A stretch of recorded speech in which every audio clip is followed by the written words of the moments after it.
아멘. 마태복음은 12제자 중에 하나인 마태가 유대인 신자들을 대상으로 쓴 복음서입니다. 즉 이 말은 이방인들과 달리 구약성경과 유대교의 배경을 가진 사람들을 대상으로 하고 있다는 것입니다. 마태가 그들에게 전하고자 하는 것은 예수님은 성경의 예언대로 오신 이스라엘의 왕이시며 만왕의 왕이시라는 것이고, 온 세상의 왕이신 예수님께서 성경을 통해 나타난 하나님 나라의 비전을 실현하셨다는 것입니다. 그런 까닭에 마태는 예수님의 탄생서부터 그분이 이스라엘의 왕이시며 온 세상의 왕으로서 이미 경배를 받으셨음을 보여주고 있습니다. 그것이 바로 오늘 본문입니다. 헤롯은 이두메 출신임에도 로마의 권력에 힘입어 유대인의 왕으로서 행세를 하고 있었습니다. 그런 때에 동방으로부터 박사들이 예루살렘에 이르렀습니다. 배너 그리스도의 이야기를 쓴 루 윌슨은 동방 박사들을 인도인, 그리스인, 이집트인 세 사람으로 설정을 해서 아시아, 유럽, 아프리카를 대표하는 사람들로 이야기를 하지만 학자들은 대체로 페르시아 지역에서 온 사람들로 그렇게 보고 있습니다. 이들 박사들은 바벨론 포로 이후에 그 지역에 살고 있던 유대인들, 거기에 이제 다 돌아온 게 아니고 남아 있었던 사람들 꽤 있었죠. 그들을 통해서, 그 유대인들을 통해서 성경과 메시아 희망 등에 대해서 그 내용을 알게 되었습니다. 이들은 당시 페르시아 지역의 학자들이면서 관리들로서 유대인들을 통해서 성경이 기록된 메시아의 예언을 접하게 되었고, 고대 학문의 큰 부분을 차지했던 점성학을 통해서 이 행렬들이 일렬로 서 있는 현상과 메시아의 탄생을 연결시킬 수 있었습니다. 그들은 이런 천문의 현상이 유대인의 참된 왕인 메시아가 태어날 징조임을 깨닫고 기꺼이 새 왕을 찾아 유대 땅으로 여행을 하게 됩니다. 큰 별이 이들의 여정을 인도했지만 새 왕이 태어난 정확한 장소를 알기 위해서는 도움이 필요했습니다. 그 도움은 바로 성경, 곧 우리가 구약 성경이라고 부르는 유대인들의 성경입니다. 성경만이 메시아 왕께서 태어나실 곳이 베들레헴이라는 단서를 제공해 주었습니다. 성경이 없었다면 그들은 정확한 장소를 찾지 못했을 것입니다. 마태가 이것을 통해서 보여주는 것은 예수님께서 성경의 예언대로 이 땅에 오신 메시아 왕, 곧 유대인들의 왕이요 온 세상의 왕이심을 밝히기 위해서입니다. 그때나 지금이나 자칭 타칭 메시아들이 있었지만 그들에게는 성경적인 근거가 없었습니다. 스스로 메시아라고 하거나 그들을 추종하는 이들에 의해서 메시아로 추앙된 경우이지 그 누구도 성경의 예언에 부합되지 않습니다. 그들 모두는 거짓 메시아들이었습니다. 그러나 오직 예수님만이 성경의 예언대로 다윗의 동네 베들레헴에서 나셨고 성경의 예언대로 성령에 의해서 처녀가 잉태하여 나셨으며 그분은 이스라엘과 열방 가운데 경배를 받으실 분이십니다. 왕이신 분이 이 땅에 오셨을 때 동방으로부터 이방인들이 이를 먼저 알았고 그분께 경배하기 위해서 기쁨으로 먼 길을 여행했고 아기 예수께서 계신 그곳에 가서 겸손히 경배하고 준비한 예물을 왕으로 태어나신 분께 기쁨으로 드렸습니다. 또한 유대인들 가운데서도 베들레헴의 목자들이 왕의 나심을 알고 단숨에 달려가 경배하였고 예루살렘 성전에서 메시아의 오심을 기다려온 시몬과 안나 역시 아기 예수께 경배하며 그 약속을 지키신 이스라엘의 하나님을 경배했습니다. 그렇게 예수님께서는 이 땅에 오실 때부터 이스라엘의 왕이시오 온 세상의 왕으로서 경배를 받으셨습니다.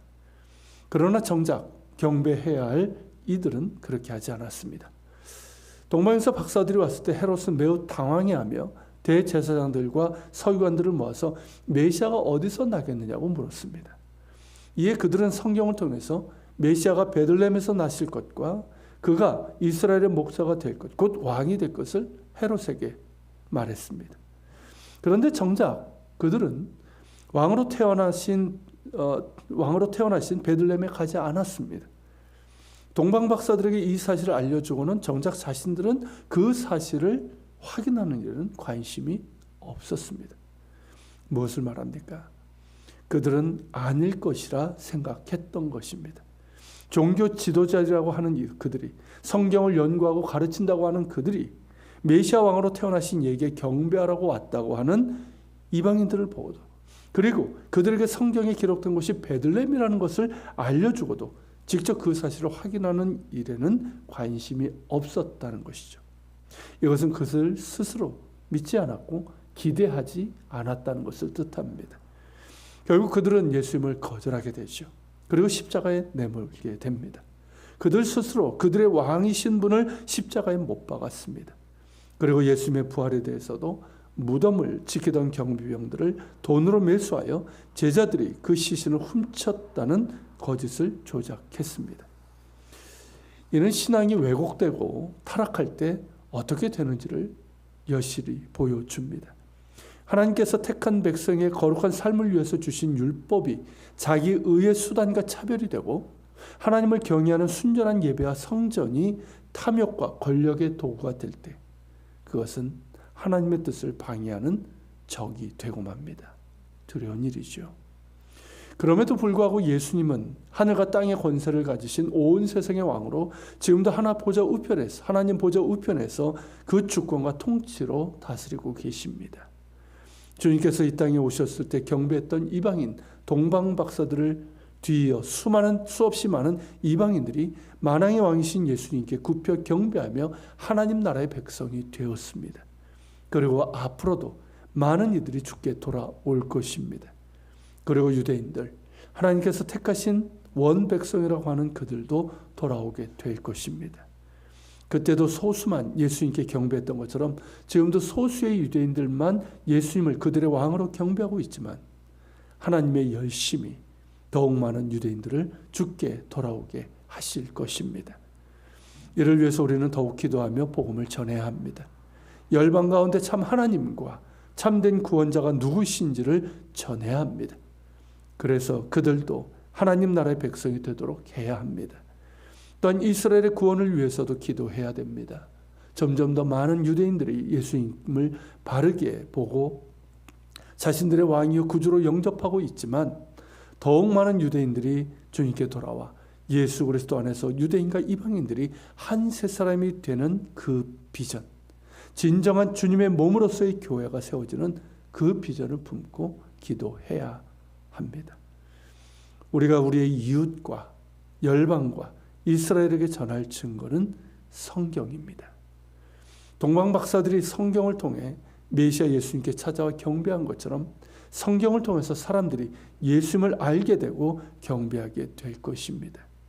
그리고 유대인들에게도 그들의 성경을 통해서 예수님을 볼 수 있도록 기도해야 되고, 예수님을 믿는 메시아닉 유대인들에게 진리의 성령께서 함께 하셔서 동족 유대인들에게 담대하고 지혜롭게 전할 수 있기를 기도해야 합니다. 그래야 할 때 사도 바울이 말한 것처럼 그들의 눈을 덮고 있는 수건이 벗겨지게 될 것이고, 그들의 성경에 예언되고 그들이 기다려온 왕이 바로 예수님, 예수와 그분임을 알게 될 것입니다. 그러게 더욱더 성경을 가까이 하고 열심과 사모하는 마음으로 부지런히 읽고 듣고 묵상하고 공부해야 할 것이며, 말씀을 대할 때마다 진리의 성령께서 우리의 눈을 열어 주의 법에 기이한 것을 보게 하시고 우리의 어두운 귀를 열어주시기를 구해야 할 것입니다. 같이 기도합시다. 주님, 마태가 전한 것처럼 예수님은 이스라엘의 왕이요 만왕의 왕이십니다. 우리를 구원할 유일한 구원자가 되십니다. 이 사실을 성경이 증언하고 있고, 또한 동방 박사들도 성경을 통해서 그 별이 징조하는 것이 메시아 왕이심을 알았고 또 베들레헴을 알았습니다. 주님, 오직 성경만이 예수님을 증언하고 있습니다. 우리가 주님 더 성경을 사모하게 하시고 열심을 내며 가까이 하게 하시고 부지런히 읽고 듣고 묵상하며 공부하게 하시고, 또 진리의 성령께서 우리의 눈을 열어주시고 귀를 열어주시옵소서. 그래서 주님을 밝히 보게 하시고 또 하나님 우리의 이웃과 열방과 이스라엘에게 이 성경을 통해서 주님을 증거할 수 있도록 도와주시옵소서. 우리 같이 기도하며 주님 앞에 나아갑시다.